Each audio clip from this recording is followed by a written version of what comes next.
नमस्कार.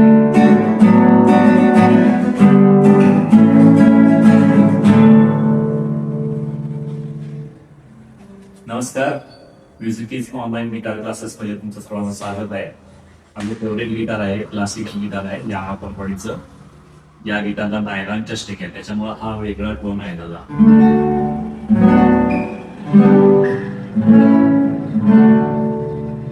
गझल्स जी असतात त्यांच्यासाठी वापरलं जातं. ठीक आहे, तर याच्यावर पण तुम्हाला प्रॅक्टिस करून दाखवतो.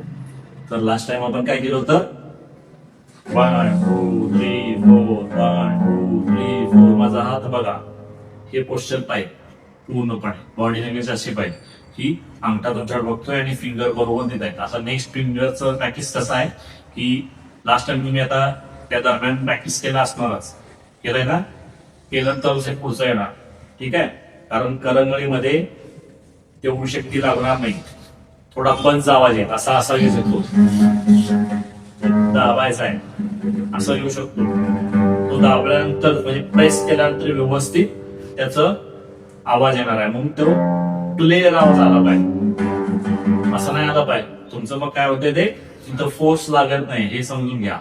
तुम्हाला जाणवलं असेल प्रॅक्टिस करते वेळी. ठीक आहे, तर प्रॉपर तिथं पकडल्याशिवाय क्लिअर आवाज येणारच नाहीये आणि तितक्याच तो हे ना असे प्रॉपर तुमचे फिंगर असे उचलले जाणार आहे, उचलूयात काय प्रॉब्लेम नाही. ठीक आहे, पण नंतर हे क्लोज मध्ये ठेवायचे, म्हणजे या फ्रेट जवळच तुमचे फिंगर असणार आहे. मग त्याच्यासाठी एक युक्ती अशी आहे की फिंगर उचलायचे नाही, फक्त ठेवत जायचं आहे.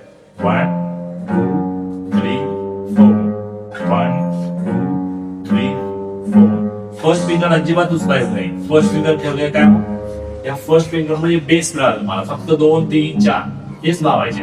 ओके, त्यांना समजतं किती अंतरानं पुढे पडायचं आहे ते. ठीक आहे, चालेल.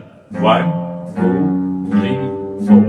आता फिंगर उचलायचं नाही, असंच हे 50 वेळा करायचं आहे प्रत्येक कार्याला. प्रॉपर इकडे डाऊन अपच करायचं आहे, डाऊन डाऊन किंवा अप करायचं नाही. लक्ष घ्या, इथं फक्त थोडासा लक्ष असू देत, अलर्ट राहायचं. हे डाऊन अप चालायचं नाही, कारण आपला इथं पूर्ण फोकस इथं आहे. मग इथं डायव्हर्ट होण्याची शक्यता असते, मग डाऊन करतोय हा, त्याच्यामुळे याच्यावर आपण लक्ष द्या. ठीक आहे, नेक्स्ट आपण लेसन घेणार आहोत, तर तुर्तास तुम्ही प्रॅक्टिस करा.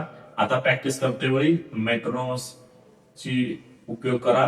60 80 90 120 150 पण करायचं आहे. ठीक आहे, तर नेक्स्ट वेळी भेटूया आपण लवकरच. Thank you so much.